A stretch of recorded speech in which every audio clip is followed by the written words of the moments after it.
സന്നിധികൾ കടന്നു വന്ന എല്ലാ ദൈവമക്കളെയും വേഗമരുന്ന യേശു ക്രിസ്തുവിന്റെ നിസ്തുല്യ നാമത്തിൽ എൻ്റെ സ്നേഹവന്ദനത്തെ അറിയിക്കുന്നു. കർത്താവ് എല്ലാവരെയും ധന്യമായി അനുഗ്രഹിക്കട്ടെ. ഹല്ലേലൂയ, സ്തോത്രം ചെയ്യുന്നു. ഇന്ന് പകൽക്കാലം കർത്താവിൻ്റെ വൻ പുച്ഛത്തിൽ ആശ്രയം തേടി വന്ന നിങ്ങളെ എല്ലാവരെയും കർത്താവ് ധന്യമായി അനുഗ്രഹിച്ച് വിടിവിക്കുമാറാകട്ടെ. നമുക്കറിയാം, കർത്താവ് മിസ്രൈമിലായിരുന്ന ജനത്തോട് പറഞ്ഞതാണ്, ഞാൻ നിങ്ങളെ ഇരുമ്പ് ചൂളയിൽ നിന്ന് വിടുവിച്ചു എന്നോ. അത്രത്തോളം ദൈവജനം കഷ്ടത അനുഭവിച്ചുകൊണ്ട് ആയിരുന്നു.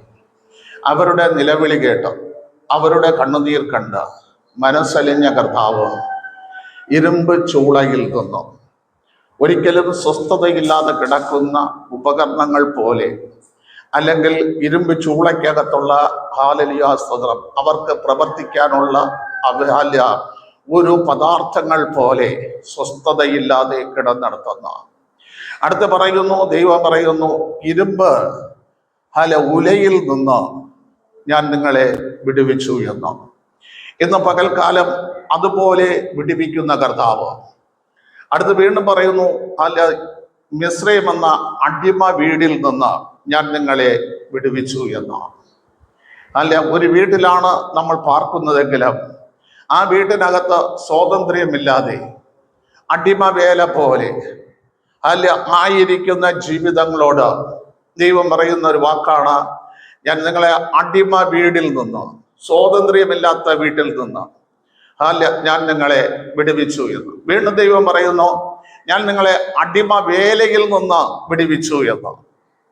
ഇന്ന് പകൽക്കാലം സ്തോത്രം ജോലി ചെയ്താൽ കൂലിയില്ല, വേദനിക്കുന്ന അനുഭവങ്ങളോടെ ദൈവസന്നിധിയിൽ കടന്നു വന്ന എല്ലാ ദൈവമക്കൾക്കും ഈ 4 തരത്തിലുള്ള വിടുതൽ ദൈവം നൽകി അനുഗ്രഹിക്കുവാനായിട്ട് നമുക്ക് ദൈവത്തോട് പ്രാർത്ഥനയോടെ എന്ന പകൽക്കാലം നമുക്കായിരിക്കാം. വിശുദ്ധ തിരുവെഴുത്തുകളിൽ നിന്ന് ഒരു വാക്യം വായിച്ച് വേഗത്തിൽ നമുക്ക് പ്രാർത്ഥിക്കാം. യെഹെസ്കേൽ പ്രവാചകന്റെ പുസ്തകം 45-ാം അധ്യായം അതിന്റെ 9-ാം വാക്യം. യെഹെസ്കേൽ പ്രവാചകന്റെ പുസ്തകം 45-ാം അധ്യായം അതിന്റെ 9-ാം വാക്യം. യഹോവയായ കർത്താവ് ഇപ്രകാരം അരുളി ചെയ്യുന്നു, ഇസ്രായേൽ പ്രഭുക്കന്മാരെ മതിയാക്കുവിൻ, സാഹസവും കവർച്ചയും അകറ്റി നീതിയും ന്യായവും നടത്തുവിൻ. ഹല്ലേലൂയ, സ്തോത്രം.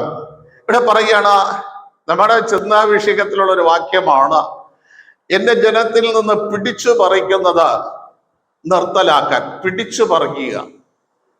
ഹല്ലേലൂയ, സ്തോത്രം. ദൈവം നിർത്തലാക്കിയ ഒരുപാട് കാര്യങ്ങൾ വിശുദ്ധ വേദപുസ്തകത്തിലുണ്ട്. യുദ്ധം നിർത്തലാക്കി എന്ന് നമുക്ക് പഠിക്കാൻ കഴിയുന്നു. ഞെരുക്കം ദൈവം നിർത്തലാക്കിയെന്ന് യെശയ്യാ പ്രവാചകന്റെ പുസ്തകം 21-ല് നമുക്ക് പഠിക്കാൻ കഴിയുന്നു.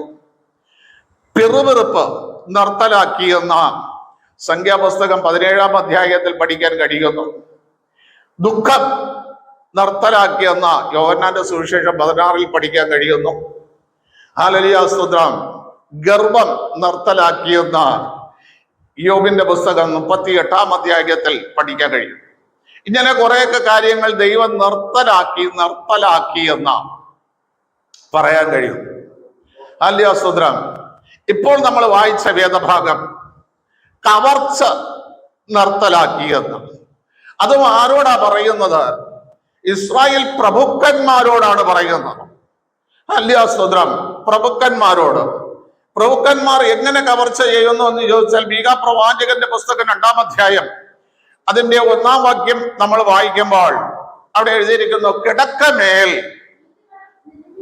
നീതികേട്. അപ്പൊ എപ്പോഴാണ് അവർ നീതികേട് നിരൂപിക്കുന്നത് എന്ന് പറഞ്ഞാൽ രാത്രിയുടെ യാമത്തിൽ, അതായത് ഇരുട്ടിന്റെ ഇരുട്ടിന് ആധിപത്യമുള്ള സമയത്ത്, ഇരുട്ടിന്റെ പ്രവർത്തികൾ നടക്കുന്ന സമയത്ത്, വെളിച്ചത്തിൽ വരാൻ കഴിയാതിരിക്കുന്ന സമയത്ത്. ദൈവം നമ്മളോട് പറഞ്ഞത്, നിങ്ങൾ വെളിച്ചത്തിന്റെ മക്കളാകനെ, രാത്രിയിലും പകലിലും എന്ത് ചെയ്യണം? ഒരേപോലെ മര്യാദ ഉള്ളവരായിട്ട് നടക്കണം. എന്നാൽ ഇവിടെ പറയുകയാണ്, രാത്രി കിടക്കമേൽ നീതികേട് നിരൂപിച്ചിട്ട് തിന്മ പ്രവർത്തിക്കുകയാണ് അവര്. രാത്രിയിൽ നീതികേട് നിരൂപിച്ചിട്ട് തിന്മ പ്രവർത്തിക്കുന്നു. എന്തുകൊണ്ട് തിന്മ പ്രവർത്തിക്കുന്നു? അടുത്ത വാക്യം.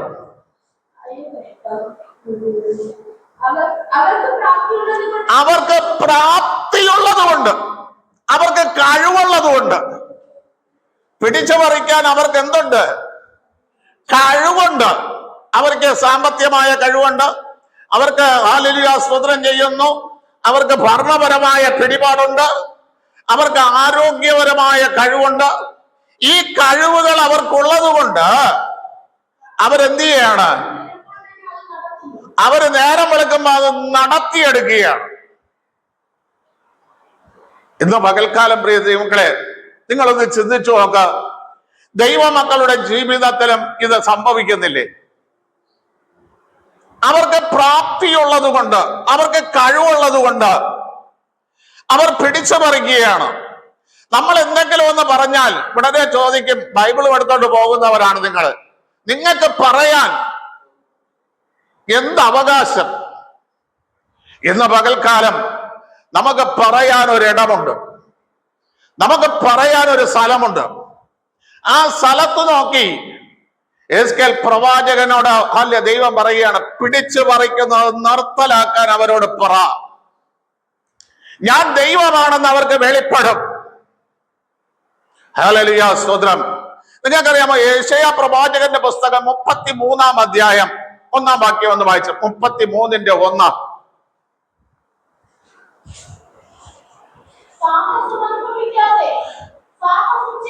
നോക്കണമേ, അവർക്ക് ഒരു സാഹസവും ഇല്ല, ഒരു പ്രതികൂലമില്ല. എങ്കിലും അവർ മറ്റുള്ളവരെ എന്ത് ചെയ്യാണ്? സാഹസം ചെയ്യുകയാണ്. ഹല്ലേലൂയ സ്തോത്രം. തങ്ങൾക്ക് മാത്രം ജീവിക്കണം, തങ്ങൾക്ക് മാത്രം സന്തോഷിക്കണം, തങ്ങൾക്ക് മാത്രം ഈ ലോകത്തില് സർവ ഐശ്വര്യത്തോടുകൂടി തങ്ങൾക്കും തങ്ങളുടെ മക്കൾക്കും വേണ്ടി മാത്രം എന്ത് ചെയ്യണം? ജീവിക്കണം. അതിനുവേണ്ടി അവർ സാഹസം കാണിക്കുകയാണ്. സാഹസം അനുഭവിക്കാതിരുന്നിട്ടും അവർ സാഹസം പ്രവർത്തിക്കുന്നു. അടുത്ത കണ്ടോ, അവരോട് ആരും ദ്രോഹം പ്രവർത്തിക്കുന്നില്ല, പക്ഷെ അവർ ചെയ്യുന്നതെല്ലാം ദ്രോഹമാണ്. അവരോട് ആരും ദ്രോഹം പ്രവർത്തിക്കുന്നില്ല, പക്ഷെ എങ്കിലും അവർ മറ്റുള്ളവരോട് ചെയ്യുന്നതെല്ലാം ദ്രോഹം. അടുത്ത ദൈവം പറയുകയാണ്, നിനക്ക് അയ്യോ കഷ്ടമായിരിക്കുന്നു എന്ന്. പക്ഷെ അവർക്ക് ദൈവം കഷ്ടമായിരിക്കണമെങ്കിൽ പ്രിയ ദൈവമക്കളെ, അടുത്ത വാക്യം ഒന്ന് വായിച്ചേ.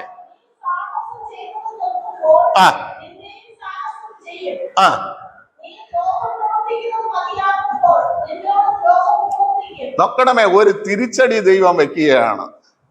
അവയായിരിക്കും അവനുള്ള എല്ലാം നേടിക്കഴിഞ്ഞു, ഇനി എനിക്കൊന്നും നേടാനില്ല എന്ന് പറഞ്ഞ് അവൻ സ്വസ്ഥമായിരിക്കുമ്പോൾ ദൈവം തിരിച്ച് അവന് സാഹസത്തിന്റെ, നീ ചെയ്ത സാഹസത്തിന്റെ മറുപ്രവൃത്തി ദൈവം അങ്ങ് ചെയ്യും. അപ്പോൾ ഇവർക്ക് എന്തില്ല? സാഹസം പ്രവർത്തിക്കാൻ കഴിവില്ലാത്ത നിലവാരത്തിൽ വരെ വാർദ്ധക്യത്തിലേക്ക് ദൈവം കൊണ്ടുപോകും. തിരിച്ചടിക്കാൻ ഇവർക്ക് എന്തില്ല? കഴിവില്ലാതിരിക്കുന്ന സമയം. നീ സാഹസം നിർത്തുമ്പോൾ അവിടെ നിന്ന് ഞാൻ നിനക്ക് സാഹസം ചെയ്തു തുടങ്ങും. നീ ദ്രോഹത്തിന്റെ പ്രവൃത്തി നിർത്തുമ്പോൾ ഞാൻ അവിടെ നിന്ന് നിനക്ക് ദ്രോഹത്തിന്റെ പ്രവൃത്തി ചെയ്തു തുടങ്ങും. പക്ഷേ ദൈവജനൻ 2-ാം വാക്യം വായിച്ച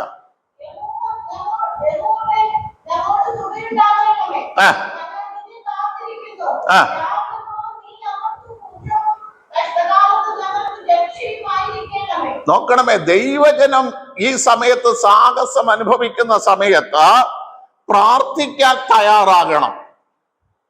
ദൈവത്തിന്റെ ഭുജം എന്ത് ചെയ്യണം? വെളിപ്പെടേണ്ടതിനാ. ദൈവം പറഞ്ഞു, മിസ്രയീമിൽ എന്റെ ഭുജത്തെ ഞാൻ വെളിപ്പെടുത്തും. വെളിപ്പെടുത്തിയതിന് ശേഷം ഞാൻ അവിടെ അത്ഭുതം ചെയ്യും. എന്റെ ബലമുള്ള ഭുജബലം കൊണ്ട് ഞാൻ അവരെ പുറത്തു കൊണ്ടുപോയി, അല്ലാതെ ഒരിക്കലും ഫറവോ എന്ത് ചെയ്യില്ല, അവരെ വിട്ടുതരില്ല, അവരെ ഒരിക്കലും വിടൂല. കാരണം അവരുടെ നന്മയാണ് അവിടെ വിട്ടുപോയാൽ ഇവര്. നിങ്ങൾക്കറിയാമോ, ഇതൊക്കെ പറയുമ്പോഴും ദൈവജനം പറഞ്ഞു, ഞങ്ങൾ പോയി മിസ്രൈമിൽ നിന്ന് മാറി ദൈവത്തിനൊരു യാഗം കഴിക്കട്ടെ എന്ന് പറഞ്ഞു.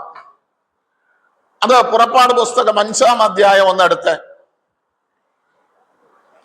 ഹല്ലേലൂയ, സ്തോത്രം ചെയ്യുന്നു. പുറപ്പാട് പുസ്തകം അതിന്റെ 5-ാം അധ്യായം. ഹല്ലേലൂയ, സ്തോത്രം ചെയ്യുന്നു. നോക്കണമേ, അതിന്റെ 15-ാം വാക്യം വായിച്ചേ.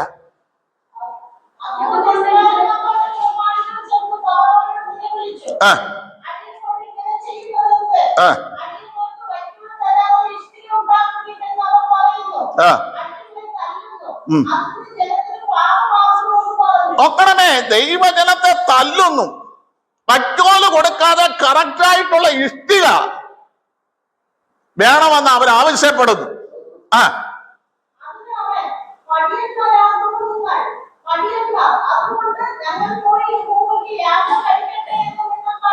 അപ്പൊ പ്രാർത്ഥനയ്ക്ക് പോകുന്നത് ആരാണ്?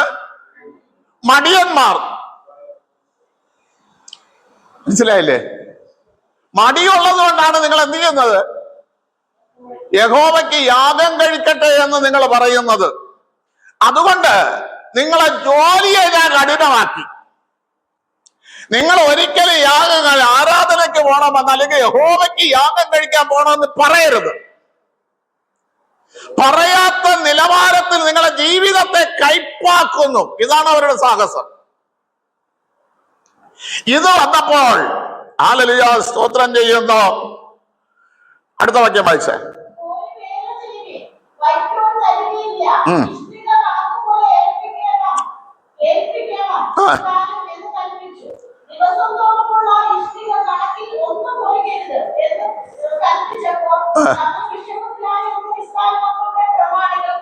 ഹല്ലേലൂയ, സ്തോത്രം. നോക്കണമേ, വൈക്കോല് തരൂല, ഇഷ്ടികയിൽ ഒരെണ്ണം പോലും എന്ത് ചെയ്യരുത്, കുറയ്ക്കരുത്. അവർ വലിയ വിഷമത്തിലായി. 6-ാം അധ്യായം ഒന്നെടുത്ത്. 6-ാം അധ്യായം അതിന്റെ 9-ാം വാക്യം ഒന്ന് വായിച്ചേ.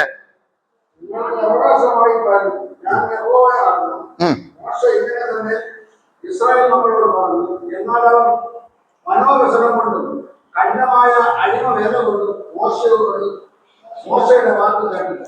കണ്ടാ, മനോവ്യസനം അവരിൽ നിറഞ്ഞു നിൽക്കുകയാണ്. കഠിനമായ വേല അവരിൽ നിലനിൽക്കുന്നു. ഈ സമയത്ത് ദൈവത്തോട് പ്രാർത്ഥിക്കാനും ദൈവം വെളിപ്പെട്ടെന്ന് പറഞ്ഞപ്പോ അവർക്ക് എന്തില്ല, മോശയുടെ വാക്ക് കേൾക്കാം. ഇന്ന് സഭകളിൽ അതാ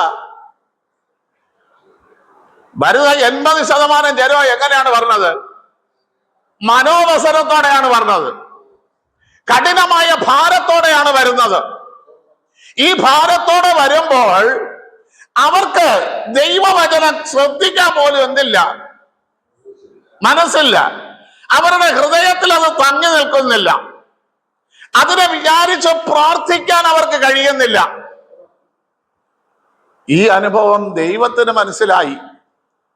പ്രിയ ദൈവമക്കളെ, ഞാൻ പറയാം, അല്ല, നമ്മുടെ ചിന്തകൾ പോലും അറിയുന്ന ദൈവം, നമ്മുടെ മനസ്സിന്റെ വിഷമം അറിയുന്ന ദൈവം.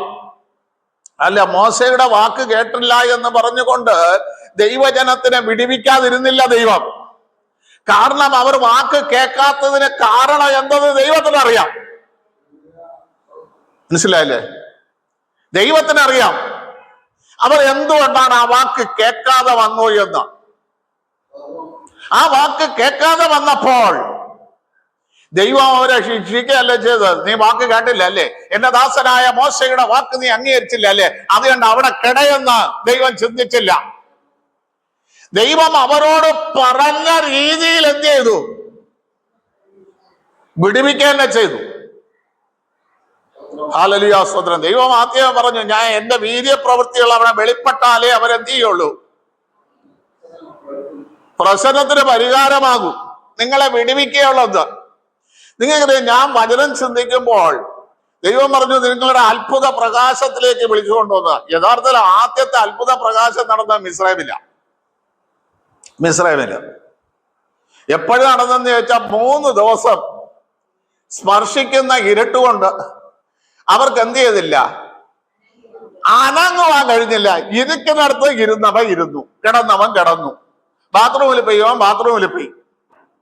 അല്ലെ, ഇരിക്കുന്നിടത്ത് നിന്ന് അനങ്ങാൻ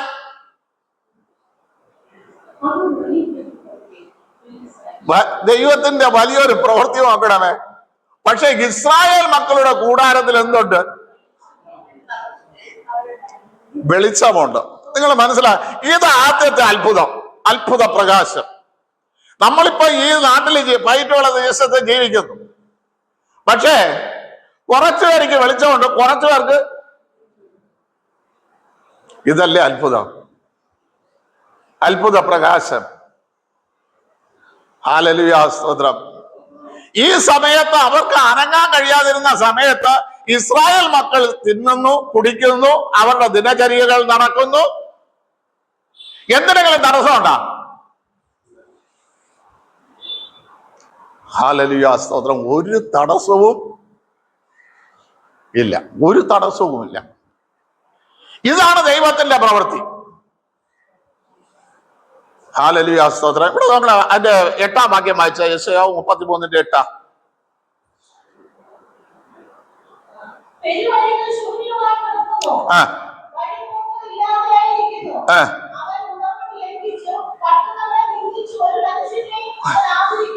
നോക്കണമേ, അല്ല സ്തോത്രം. ഇവിടെ തിരുവചനം പറയുന്നു, ഈ മനോദുഃഖം വന്നപ്പോൾ പെരുവഴികൾ നിറയായിട്ട് പള്ളിയിൽ ആൾക്കാർ വന്നുകൊണ്ടിരുന്നു. ഇപ്പൊ എന്തില്ല, ശൂന്യമായി. ആൾക്കാർ പള്ളിയിൽ വരാൻ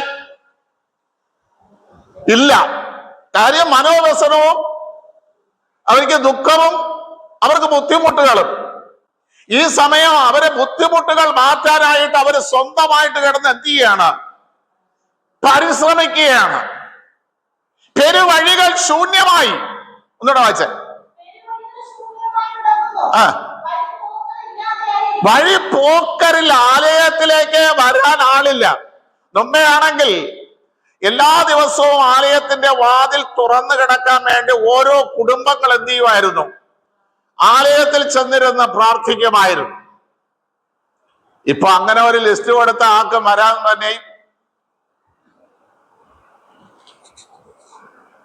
സമയമില്ല. അല്ലെങ്കിൽ ആരെങ്കിലും വരാൻ നേരിച്ചാൽ അതിനെ തടസ്സപ്പെടുത്താൻ ആളുകളുമുണ്ട്. മനസ്സിലായില്ലേ? ഏതെങ്കിലും വിഷയത്തിലെ മനസ്സ് കഠിനപ്പെടുന്നവർ, ഹല്ലേലൂയ, സ്തോത്രം, സാഹസം ചെയ്യുകയാണ് ദൈവമക്കളോട്. പെരുവഴികൾ ശൂന്യമായിരിക്കുന്നു, വഴിപോക്കറില്ല. ദൈവത്തോടുള്ള ഉടമ്പടി ലംഘിച്ചു, ദൈവ വ്യവസ്ഥയെ ലംഘിച്ചു, ദൈവത്തോട് അവർ പറഞ്ഞ കാര്യങ്ങളെ ലംഘിച്ചു, പട്ടണങ്ങളെ നിന്ദിച്ചു. ഒരു മനുഷ്യനെയും തമ്മിൽ ഒരു ബഹുമാനവും ഇല്ല.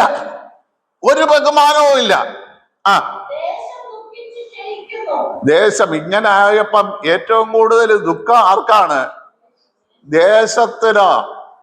ദേശം ദുഃഖിച്ച് ക്ഷയിക്കുന്നു. ഒരു ആരോഗ്യവുമില്ല ദേശത്ത് പാർക്കുന്നവർക്ക്.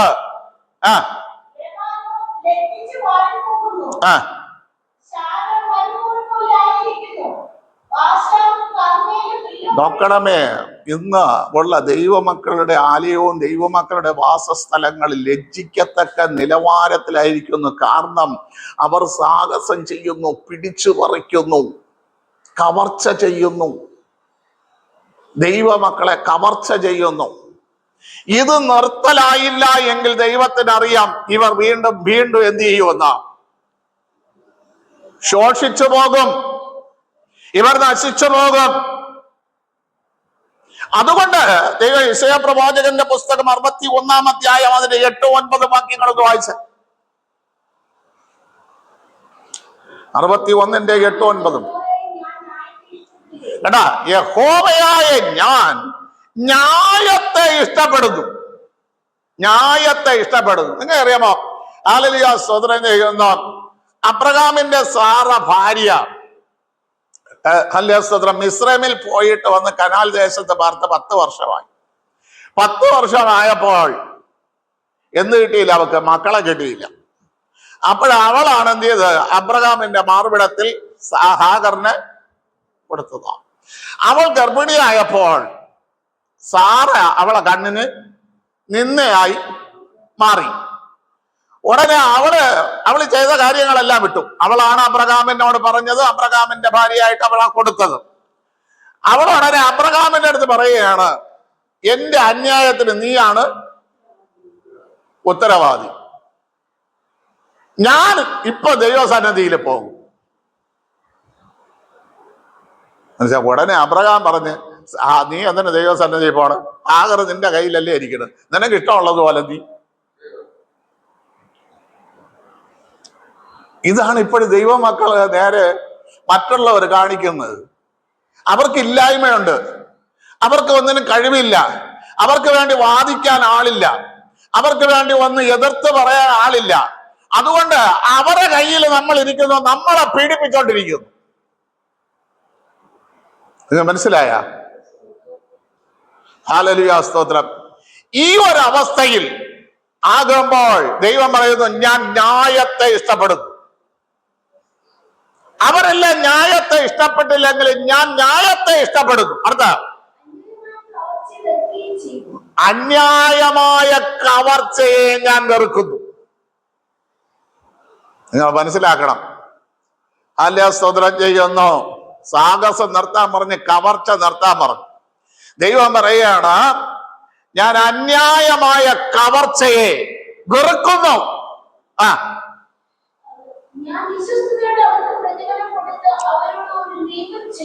നോക്കണമേ, ഇവിടെ പറയുന്നു, കവർച്ചയിലായിരിക്കുന്ന ജനത്തിന് വിശ്വസ്തയോടെ എന്ത് ചെയ്യുന്ന ശാശ്വത നിയമം ചെയ്യാൻ പോകുന്നു എന്നാ. ശാശ്വത നിയമം, വിശ്വസ്തയോടെ ശാശ്വത നിയമം ചെയ്യും. അടുത്ത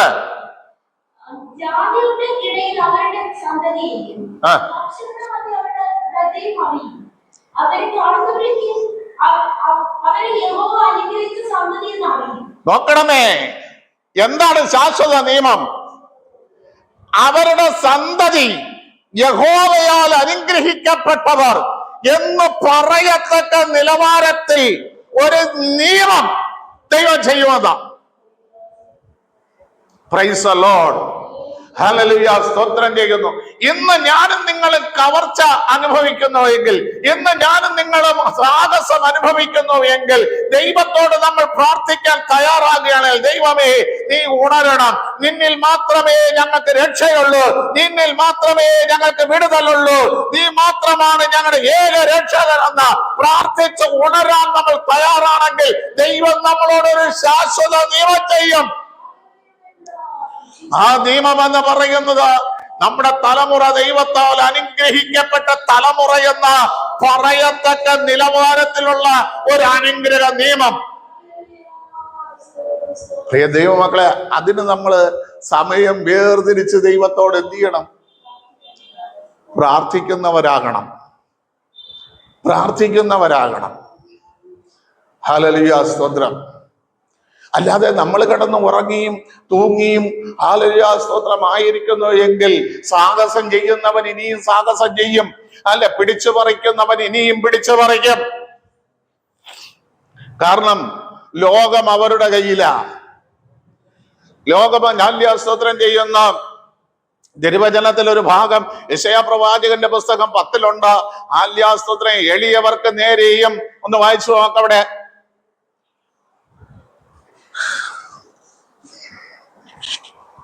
വേഗത്തിൽ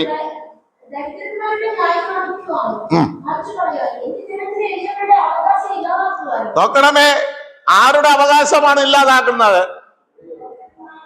ആരുടെ അവകാശം?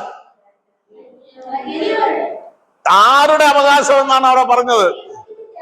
ആ ദൈവജനത്തിന്റെ എളിയവരുടെ, അല്ലാതെ എല്ലാ എളിയവരെയും അല്ല. വായിക്കുമ്പോൾ അത് ശ്രദ്ധിച്ച് വായിക്കണം. എല്ലാ എളിയ ജനത്തിന്റെ അല്ല, എന്റെ ജനത്തിന്റെ എളിയവരുടെ അവകാശം. ഹല്ലേലൂയ സ്തോത്രം. വായിച്ചേ കണ്ടാ, ഇല്ലാതാക്കാനും വിധവമാർ തങ്ങൾക്ക് കൊള്ളയായി തീരാനും.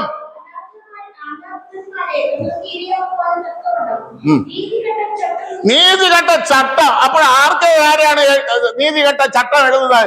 ദൈവജനത്തിനെതിരെ. ഇത് മനസ്സിലായ? നീതികെട്ട ചട്ടം എഴുതി ഉണ്ടാക്കുന്ന ആർക്കെതിരെ? ദൈവജനത്തിനെതിരെ, അല്ലാതെ ആർക്കുമല്ല. അവർക്കയ്യോ കഷ്ടം. അവർക്കയ്യോ കഷ്ടമാകണമെങ്കിൽ പ്രിയ ദൈവമക്കളെ, ദൈവം നമ്മുടെ കാവൽക്കാരനായിട്ട് മാറണം. നിങ്ങൾക്ക് മനസ്സിലായ? ഹല്ലേലൂയ സ്തോത്രം. നമ്മൾക്ക് ദൈവമക്കൾക്ക് ദൈവം കാവൽക്കാരനായിട്ട് മാറണം. അല്ല, പുതിയ നിയമത്തിൽ നിന്ന് ഒരു വാക്യം ഞാൻ നിങ്ങൾക്ക് പറഞ്ഞാൽ, ലൂക്കോസിന്റെ സുവിശേഷം 21-ാം അധ്യായം 11-ാം അധ്യായം അതിന്റെ 21-ാം വാക്യം 22 വായിച്ച്.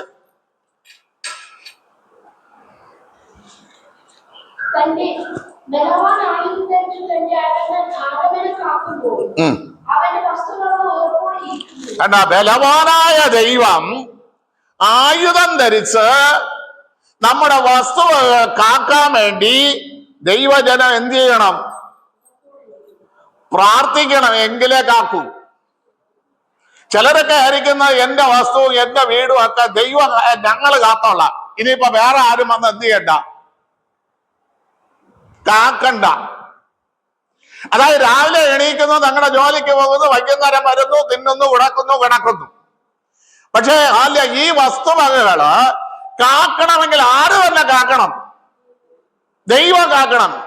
ഇല്ലാത്തവന്റെ വസ്തുവിന്റെ പ്രമാണം, ഞാൻ ചോദിക്കട്ടെ, പ്രമാണം എവിടെ ഇരിക്കണം? ദൈവം യിരെമ്യാവിനോട് ഒരു പ്രമാണം എഴുതാൻ പറഞ്ഞു. നിനക്ക് അവകാശപ്പെട്ടതാണ് പ്രമാണം, അത് വസ്തു. ആ വസ്തു എഴുതി എന്ത് ചെയ്യണം പറഞ്ഞു? ഹല്ലേലൂയ സ്തോത്രം. സാക്ഷി വെച്ച് ഒപ്പിട്ട് അതിനെ നിന്റെ വീട്ടില് ഭരണിക്കകത്ത് ആരും എടുക്കാതെ സൂക്ഷിക്കണമെന്ന് പറഞ്ഞു. ഇത് സൂക്ഷിക്കണമെങ്കിൽ ദൈവം നമ്മളെ വസ്തു കാക്കണം.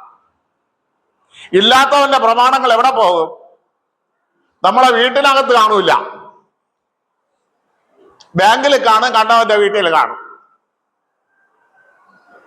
എടാ, വസ്തുവിന്റെ പ്രമാണം എവിടെ കാണണമെന്ന് വെച്ചാൽ നിന്റെ വീട്ടിനകത്ത് കാണണം. അതിനാണ് ദൈവം പ്രമാണം എഴുതാൻ ആദ്യമായിട്ട് യിരെമ്യാവിനോടാ പറഞ്ഞത്. നിനക്ക് അവകാശപ്പെട്ടതാണ് അത്. അപ്പൊ ഇന്ന് ദൈവമക്കളുടെ പ്രമാണം എവിടെ ഇരിക്കണേ? പറ. ആ, ബാങ്ക് ഇരിക്കണം.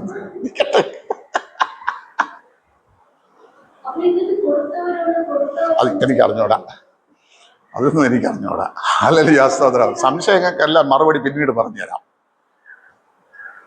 ഹല്ലേലൂയ സ്തോത്രം. ദൈവം നമ്മുടെ വസ്തുതകൾ കാക്കുന്നില്ല, ഇതാ സത്യം. കാക്കണമെങ്കിൽ രാവിലെ എണീറ്റ് വെള്ളമില്ലാത്ത സമയത്ത് കിളികൾ ഉണരുന്നതിന് മുമ്പേ നീ കഴിച്ച് ദൈവമുഖം കാണണം. ദൈവമുഖം കാണണം. അതാണ് ദാവീദ് പറഞ്ഞത്, വെള്ളമില്ലായിരുന്ന സമയത്ത് ആല്യാസ്തോത്രം ചെയ്യുന്ന ഞാൻ നിനക്കായി ഒരുക്കി കാത്തിരുന്ന ഇരിക്കുന്നു എന്ന. രാവിലെ എണീറ്റ് നീ ദൈവമുഖം തേടണം. തേടുന്നവന്റെ വസ്തുവകളെല്ലാം എന്ത് ചെയ്യും? ദൈവം സൂക്ഷിക്കും. ദൈവം സൂക്ഷിക്കും. ബലവാൻ അരകെട്ടി. ഒന്നുകൂടെ വായിച്ചോ.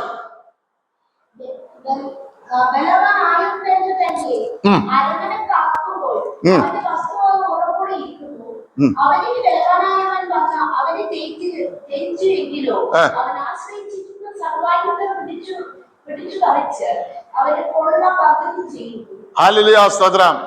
അവനെ ജയിച്ചാൽ മാത്രമേ ഇത് നിങ്ങളുടെ വസ്തുവകൾ എന്ത് ചെയ്യുള്ളൂ? കൊള്ളയിട്ടോണ്ട് പോകാൻ കഴിയുള്ളൂ.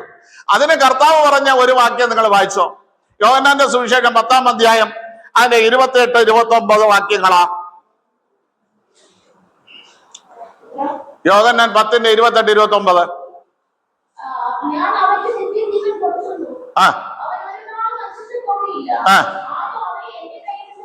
ആരും അവയെ എന്റെ കയ്യിൽ നിന്ന്, നിങ്ങൾക്ക് തന്നതിൽ നിന്ന്, അതായത് എന്റെ കയ്യിൽ സൂക്ഷിച്ചിരിക്കുന്നതിൽ നിന്ന് ആർക്കും പിടിച്ചു പറിക്കാൻ പഠിച്ചിരിക്കയില്ല. കാരണം അടുത്ത വാക്യം കണ്ടാ, നിങ്ങൾക്ക് തന്നിരിക്കുന്ന പിതാവേ, ആ പിതാവാണ് കർത്താവിന്റെ കയ്യിൽ നമ്മളെ ഏൽപ്പിച്ചിരിക്കുന്നത്. നമ്മളെ വസ്തുക്കള്, നമ്മളെ തലമുറകള്, ആ പിതാവ് കർത്താവിന്റെ കയ്യിൽ ഏൽപ്പിച്ചിരിക്കുന്നത്. ആ കർത്താവ് എന്ന് പറയാം, ആ പിതാവ് എന്ന് പറയുന്ന വ്യക്തി ലോകത്തിൽ ആർക്കും അവനെ പിടിച്ച് അവന്റെ എന്ത് ചെയ്യാൻ നോക്കൂല, അപഹരിക്കാൻ. കാരണം എല്ലാവരിലും ബലവാൻ. നിങ്ങൾക്ക് മനസ്സിലായോ? പിടികിട്ടിയ? ആ പിതാവിനെ ജയിച്ചാൽ മാത്രമേ നമ്മളെ പ്രമാണം എവിടെ പോവുള്ളൂ. അപ്പൊ നമ്മളെ പിതാവ് ഇപ്പൊ എവിടെ ഇല്ല. നമ്മളെ പ്രമാണം വ്യാഖ്യാനിക്കണമെങ്കിൽ നമ്മളെ പിതാവ് എവിടെ ഇല്ല. നമ്മളെ കാക്കായി ഇല്ല.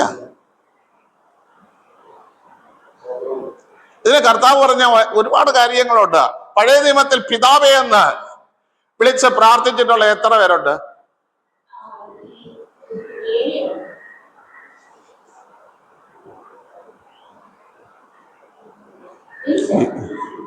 എലിശ ആരാ പിതാവേ എന്ന് വിളിച്ച്? ദൈവത്തെ.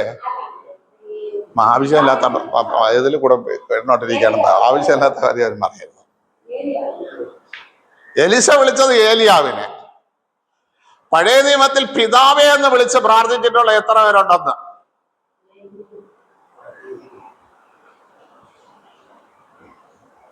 പഴയ നിയമത്തിൽ പിതാവേ എന്ന് ദൈവത്തെ വിളിച്ചിട്ട് ആകെ 2 പേര്.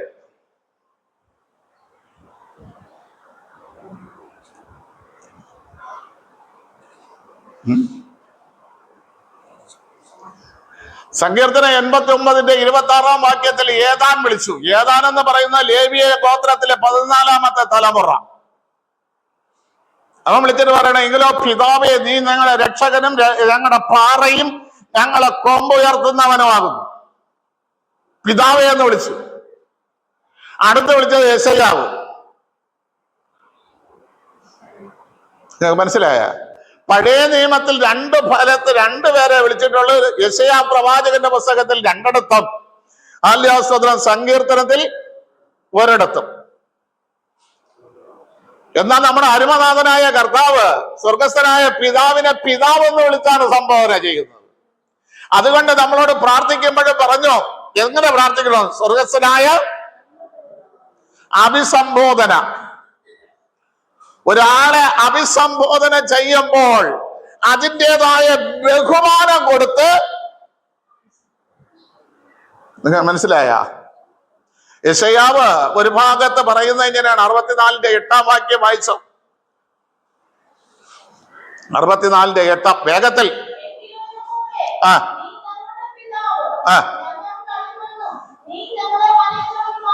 കണ്ട, സർവ ഉത്തരവാദിത്വം ആരേലും കൊടുത്തു?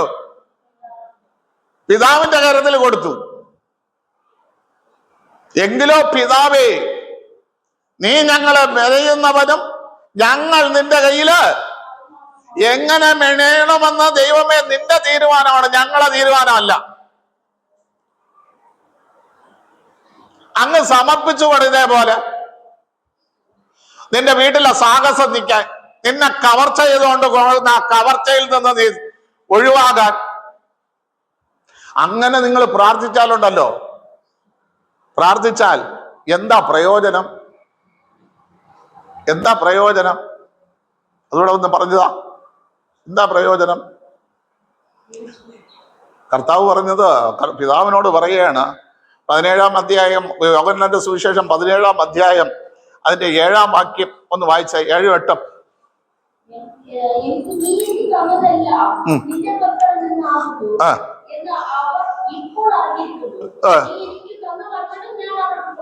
നീ തന്ന വചനം. അപ്പൊ കർത്താവിന്റെ എന്താണ് പിതാവ് നമുക്ക് തരാൻ കൊടുത്തയച്ചത്? വചനം. ഹല്ലേലൂയ. അല്ല, പണമല്ല, പദവിയല്ല. ഇന്ന് എല്ലാവർക്കും എന്താണ് ആവശ്യം? പണവും പദവിയും. പക്ഷെ ദൈവം പുത്രനെ കൊടുത്തയച്ചത് എന്തിനാണ്? വചനം നമുക്ക് തരാൻ. മനസ്സിലായ? പള്ളിയിൽ വന്നിരുന്നാലും നമ്മളെ പ്രാർത്ഥന എന്താണ്? ദൈവമേ എനിക്ക് ഇത്ര ലക്ഷം കടമുണ്ട്, തീർത്തു തരണം, എന്റെ മക്കള് നല്ല പദവിയില്. എടാ, മക്കൾക്ക് പറ്റിയ വചനം ചോദിക്കുന്നവർ എത്ര പേരുണ്ട്? പിതാവ് പുത്രന്മേല് കൊടുത്തേച്ച വചനം, ആ വചനം ഞാൻ അവർക്ക് കൊടുത്തു, അവർ അത് സ്വീകരിച്ചും അത്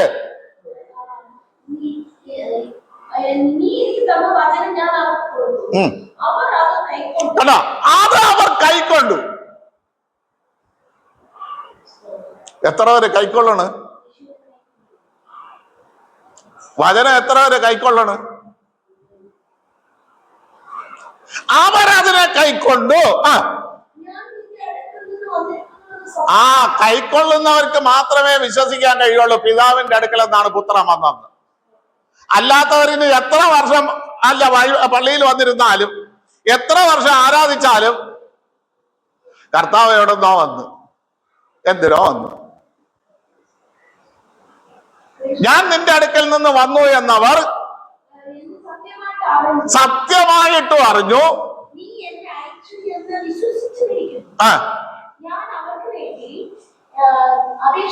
അവർക്ക് കേട്ടാ, അപ്പൊ എല്ലാവർക്കും വേണ്ടിയാണ്. നിങ്ങൾ മനസ്സിലാക്കണം. അപ്പൊ എല്ലാവർക്കും വേണ്ടി എന്ത് ചെയ്യുന്നില്ലല്ലോ, അപേക്ഷിക്കുന്നില്ല. എല്ലാവർക്കും വേണ്ടി അപേക്ഷ. അതിന്റെ 11-ാം വാക്യമാര്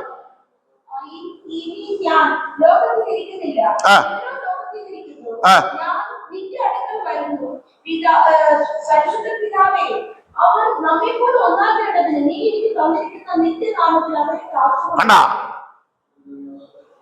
ഞാനും നീ ഒന്നായിരിക്കുന്നത് പോലെ അവർ ഒന്നാകേണ്ടതിന്.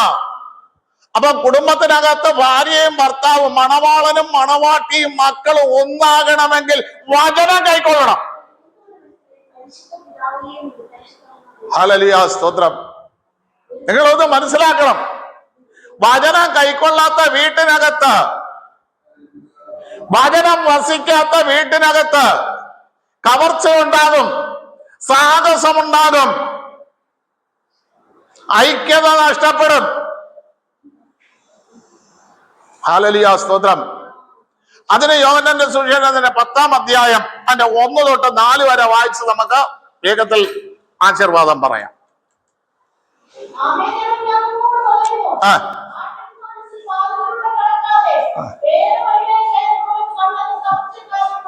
ഹല്ലേലൂയ, സ്തോത്രം. വേറെ വഴിയായിട്ട് കയറുന്നവരുമുണ്ട്. നിങ്ങൾക്ക് മനസ്സിലായ? വേറെ വഴിയെ അല്ലെ, ശീമോൻ തന്നെ മന്ത്രവാദം വിട്ടിട്ട് ഒന്ന് എന്ത് ചെയ്തു? ദൈവസന്നിധിയിൽ വന്നു. ദൈവസന്നിധിയിൽ വന്നെങ്കിലും അവൻ നോക്കിയപ്പോ പത്രോസ് യോഹന്നാനും ആരെയൊക്കെ ദേഹത്ത് കൈവയ്ക്കണം എല്ലാവർക്കും എന്ത് ചെയ്യുന്നുണ്ട്? പരിശുദ്ധാത്മാവ് വയ്ക്കുന്നുണ്ട്. അവൻ കുറെ പണം കൊണ്ടുവന്ന് പത്രോസിന്റെ മുമ്പിൽ വെച്ചിട്ട് പറയുകയാണ്, നിനക്കുള്ള ആ അധികാരം എനിക്കും. പത്രോസ് ഉടനെ പറഞ്ഞു, നിന്റെ ഹൃദയം ദൈവസന്നിധിയില് നേരുള്ളതല്ല, നീ കയ്പിലും അനീതിയിലും അകപ്പെട്ടിരിക്കുന്നു. നീ ഗുണം പിടിക്കാനും. ഇതേപോലെയാണ് ചിലരൊക്കെ. പള്ളിയിൽ വരില്ല, ആരാധിക്കൂല, ദൈവത്തെ കൈക്കൊള്ളൂല. ഒരു ഞായറാഴ്ചത്തെ ക്രിസ്ത്യാനിയായിട്ട് എന്ത് ചെയ്തു? ഇവരെല്ലാം കയ്പിലും അനീതിയിലും വിഴുന്നു കഴിഞ്ഞു. ഇതിൽ പിടിച്ചോണ്ടിരിക്കുകയാണോ? ഹല്ലേലൂയ, സ്തോത്രം. അപ്പോ എന്ത് ചെയ്യാണ്? അവര് കയ്പിലും അനീതിയിലും അകപ്പെട്ട് ഞായറാഴ്ച മാത്രം സഭയിൽ വന്നൊന്ന് കർത്താവിനെ പ്രീതിപ്പെടുത്താനായിട്ട് നേരുള്ളവരല്ല. അവർ വേറെ വഴി കൂടെ എന്ത് ചെയ്തു? കടക്കാന്ന് വിചാരിച്ചു. ഹല്ലേലൂയ, സ്തോത്രം. അടുത്ത വാതിലുകളിൽ കൂടെ കിടക്കുന്നവൻ ആടുകളുടെ ഇടയനാകുന്നു. അതിന്റെ പ്രത്യേകത, ഇടയന്റെ പ്രത്യേകത എന്താണെന്ന് അറിയാമോ? ഓരോ വീട്ടിനും കാവൽക്കാരാക്കി വെച്ചിട്ടുണ്ട്. അവര് വാതിൽ തുറന്നു കൊടുക്കും. ആര് തുറന്നു കൊടുക്കും? കാവൽക്കാരൻ തുറന്നു കൊടുക്കും. മക്കള് ചാടി വന്നും വേലി പൊളിച്ചോണ്ട് പോകൂല. അപ്പൻ അറിഞ്ഞിട്ടേ അവരെന്ത് ചെയ്യുള്ളൂ, പുറത്തു പോകൂ. അമ്മ അറിഞ്ഞിട്ടേ പുറത്തു പോകൂ. കാര്യം വെളിയിലൊരു കാവൽക്കാരുണ്ട്. ഇവര് പുറത്ത് ചാടാൻ നിന്നാൽ എന്ത് ചെയ്യില്ല, വാതില് തുറക്കില്ല. മനസ്സിലായ? വെളിയിലൊരു കാവൽക്കാരുണ്ട്, അവൻ തുറന്നു കൊടുക്കും വാതില്. വായിച്ച ദിവസം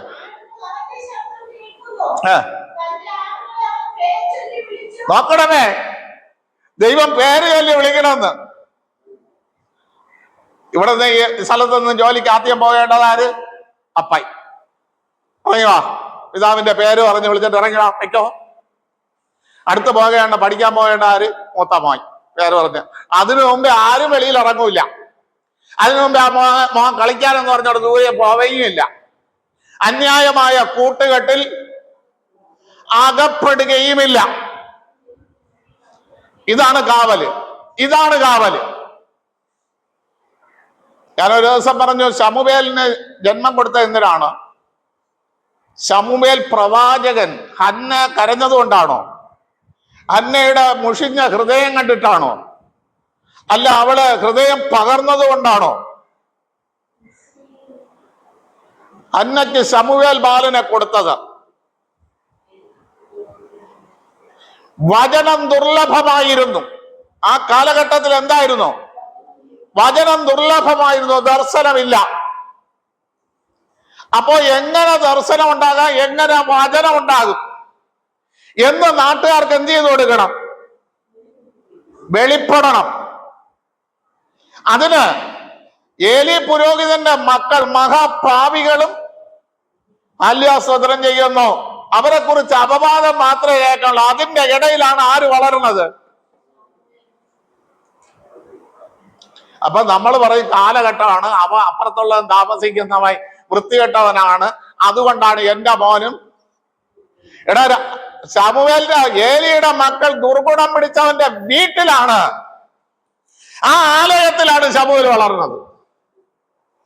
അപ്പൊ എവിടെ താമസിച്ചാലും അഴുക്ക് പറ്റാതെ ജീവിക്കാൻ ദൈവത്തിന്റെ കാവലുണ്ടെങ്കിൽ നടക്കും. നിങ്ങൾ മനസ്സിലായ? ദൈവത്തിന്റെ സംരക്ഷണം ഉണ്ടെങ്കിൽ അഴുക്ക് പറ്റാതെ ജീവിക്കാൻ കഴിയും. അപ്പൊ അവിടെ എഴുതിയിരിക്കുന്നത്, ശമൂവേൽ ബാലനോ വളരും തോറും ദൈവത്തിനും മനുഷ്യനും, മറ്റോരോ ഏലിയുടെ മക്കളോ, അവരെ കൊണ്ട് പരാതി മാത്രമേ കേൾക്കാവുള്ളൂ.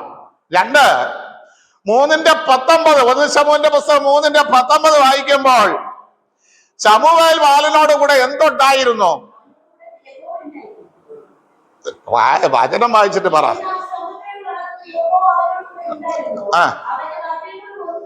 അണ്ടാ, ദൈവവചനം ഒന്നും നിഷ്ഫലമാകാതെ അവൻ വളർന്നു. കിട്ടിയ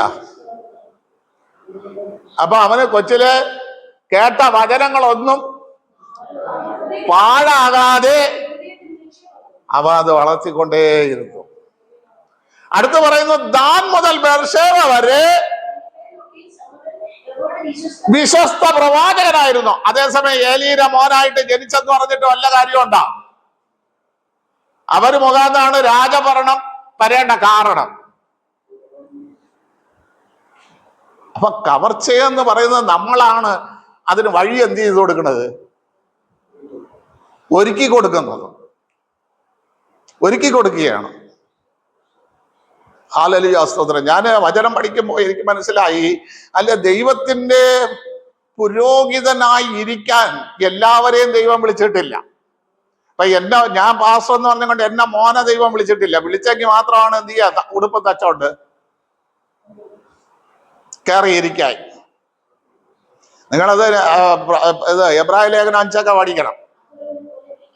വിളിക്കപ്പെട്ടവർക്ക് മാത്രമേ അതുള്ളൂ, അല്ലാത്തവർക്കൊന്നും അതെന്തില്ല. പിന്നെ ഇപ്പം കുറെ ആൾക്കാർ എന്ത് ചെയ്യുന്നു? വിളിക്കപ്പെടാതെ വെള്ള ഉടുപ്പൊക്കെ പൂജാലയുടെ ബലത്തിലിട്ട് നടക്കുന്നുണ്ട്. അതൊക്കെ അവസാനം അറിയും. മനസ്സിലായില്ലേ? അവസാനം അറിയും ഏത് പൈസ വാങ്ങിച്ചിട്ടാണ്. ഞാൻ ഇടയ്ക്ക് ഒന്ന് കണക്ക് കൂട്ടി, 80 വയസ്സ് വരെ ഞാൻ ജീവിച്ച എത്ര വർഷം ആയെന്നാ. 29,820 വർഷം എന്ത് ചെയ്തു? ദിവസം നമ്മൾ ജീവിച്ചു. അപ്പൊ ഇത് ഞാൻ കണക്ക് നോക്കിയപ്പോ 3 നേരത്തെ ആഹാരം. ദൈവം പറഞ്ഞ 3 നേരത്തെ ആഹാരം അല്ലെ? പ്രാതല്, ഉച്ചയ്ക്കുള്ളത്, അത്താഴം, 3 നേരം. അത് നോക്കിയപ്പോ 87,000 സംതിങ് ദിവസം പ്രാവശ്യം നമ്മൾ ആഹാരം കഴിക്കണം. ഞാൻ നോക്കിയപ്പോ ഞാൻ 5 വട്ടമൊക്കെ കഴിച്ചിട്ടുണ്ട് ദിവസം. അപ്പോഴെത്ര ദിവസത്തെ ആഹാരമായി? 60,000 ദിവസം ഞാൻ കഴിച്ചു കഴിഞ്ഞു. 25 ഇനി അപ്പൊ കഴിക്കണ ബോണസ്. ഇതിപ്പോ ദൈവം ഒന്നാം 10 അല്ലെങ്കിൽ 1 വർഷമോ 2 വർഷം ആഹാരം മുടക്കിയെന്ന് നമുക്ക് ദൈവത്തോട് പരാതി പറയില്ല. ദൈവം അളന്ന അതെല്ലാം ഞാൻ എന്ത് ചെയ്ത് കഴിഞ്ഞു?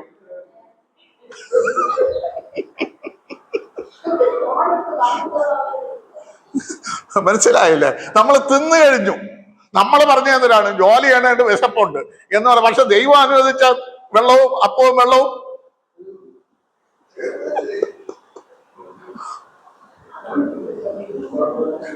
മര്യാദയ്ക്ക് ഉള്ളത് വെച്ചൊക്കെ തിന്നൊക്കെ ജീവിക്കണം. 3 നേരം എന്ന് പറഞ്ഞാൽ 3 നേരം തിന്നണം. 6ഉം 5ഉം 6ഉം വട്ടമൊക്കെ തിന്നിട്ട് ഉള്ള കൊഴുപ്പുകളും കാണിച്ച് അല്ലേ? ഞാൻ ഇന്നലെ ഇരുന്ന് കണക്ക് നോക്കിയതാണ്. ഞാൻ നോക്കിയപ്പോ ഏകദേശമൊക്കെ എന്ത് ആയിക്കഴിഞ്ഞ്. പക്ഷെ 80 വയസ്സ് വരെ ജീവിക്കുകയും വേണം. ആയുസ് എത്രയുണ്ട്? 80 ഉണ്ട്. പക്ഷെ ആ 80-നുള്ള ആയുസിനുള്ള ആഹാരം തന്നു കഴിഞ്ഞു. അത് നമ്മൾ തിന്നും കഴിഞ്ഞു. എന്റെ വചനം കൊണ്ട് ജീവിച്ചോളണം.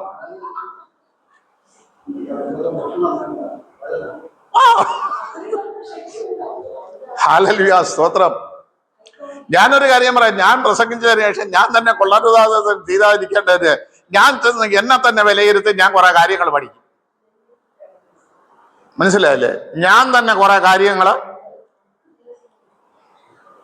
പഠിക്കണം. എവിടെയൊക്കെ നമുക്ക് വീഴ്ചകൾ പറ്റിയിട്ടുണ്ടെന്ന്. ഇവിടെ ദൈവം കാവൽക്കാരനായി മാറിയാലോ. ഞാൻ പറഞ്ഞോ, യോഹന്നാന്റെ സുവിശേഷം 10-ാം അധ്യായം അതിന്റെ 1-2 വാക്യങ്ങൾ വേഗത്തിൽ വായിച്ചേ.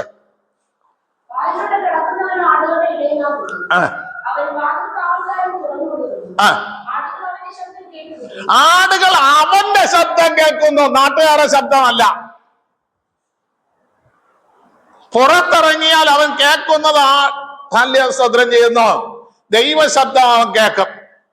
ഒരു പ്രിയ ദൈവമക്കളെ, ആല്യസുദ്രൻ, നമ്മള് ദൈവസന്നിധിയിൽ മാത്രമല്ല, അല്ല വീട്ടിലിരിക്കുമ്പോൾ മാത്രമല്ല, നമ്മൾ വെളിയിലിറങ്ങുമ്പോഴും ദൈവമക്കളെന്ന് പറയത്തക്ക നിലവാരത്തിൽ നമ്മുടെ വായിൽ നിന്ന് വാക്കുകൾ വരണം. നമ്മുടെ പ്രവൃത്തികൾ അതായിരിക്കണം. മനസ്സിലായില്ലേ? ഇവിടെ പറയുന്നതാണ്ട അല്ലെ, ആടുകൾ അവന്റെ ശബ്ദം പുറത്തു കൊണ്ടുപോയതിനു ശേഷം, നമ്മളെ വീട്ടിൽ നിന്ന് പുറത്തിറങ്ങിയതിനു ശേഷം ദൈവശബ്ദമാണ് അവൻ എന്ത് ചെയ്യുന്നത്? കേൾക്കുന്നത്. അടുത്ത കണ്ട. അപ്പൊ പുറത്തു പോയാൽ ദൈവത്തിനില്ലാത്ത ആടുകൾ എങ്ങനെ പെയ്യുന്നാലും ദൈവത്തിനൊന്നും പ്രശ്നമുണ്ടാ? പ്രശ്നമുണ്ടാ? തന്റെ ആടുകളെ എന്ത് ചെയ്യുന്നു? പേർ ചൊല്ലി വിളിക്കുന്നു. അടുത്ത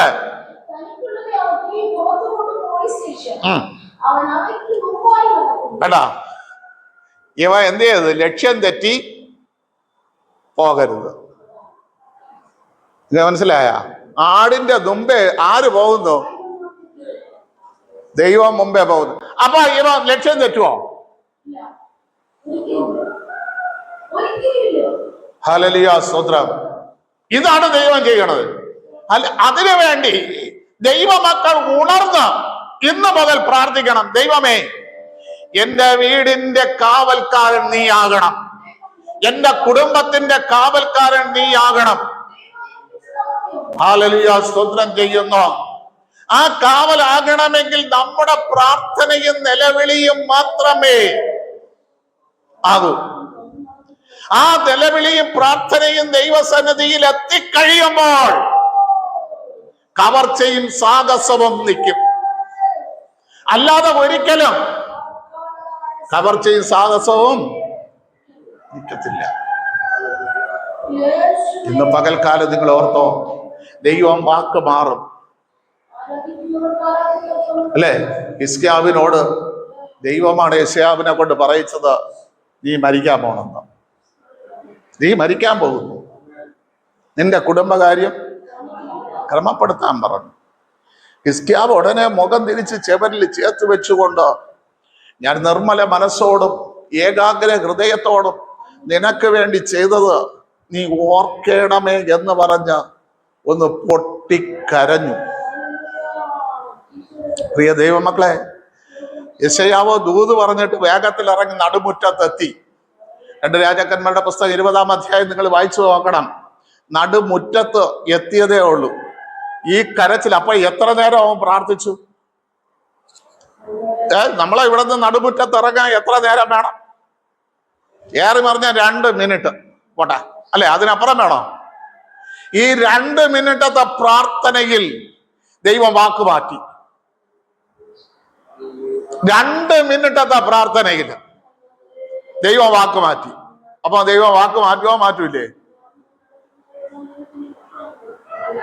ഇന്ന് പകൽക്കാലം നമ്മുടെ ജീവിതത്തിലെ ദുരിതങ്ങൾ ദൈവം വാക്ക് മാറ്റി തരണം.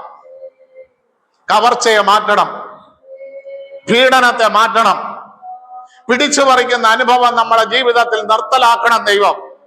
അതിനുവേണ്ടി ഹിസ്കിയാവ് കരഞ്ഞു പ്രാർത്ഥിച്ചതുപോലെ ഇന്ന് പകൽക്കാലം ആരെല്ലാം കരഞ്ഞ് പ്രാർത്ഥിക്കാൻ ദൈവസന്നിധിയിൽ തയ്യാറുണ്ട്, അവർക്ക് വേണ്ടി ദൈവത്തിന്റെ അത്ഭുതം ഇന്ന് പകൽക്കാലം നമുക്ക് കാണാൻ കഴിയും. നടുമുറ്റത്തെത്തുന്നതിന് മുമ്പേ